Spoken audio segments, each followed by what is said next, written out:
माझा समाज फक्त आणि फक्त स्वतःच्या लेकरासाठी लढतोय आणि या जालना जिल्ह्यातून या विराट रूपानं लाखोच्या संख्येने जमलेल्या माझ्या मराठ्याच्या साक्षीला सरकारला मी विनंती करतोय, आम्हाला राजकारणात आम्हाला आरक्षण ऐकू दे, इकडं झेंडा पुढे येऊ दे, आम्ही सगळे इकडे बघण्यासाठीच तर सगळं चाललंय. फक्त माग चालवायला लागले म्हणून पुढे दे, इकडे व्यासपीठावर धरतो द्यायला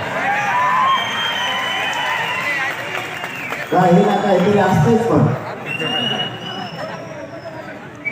माझ्या समाज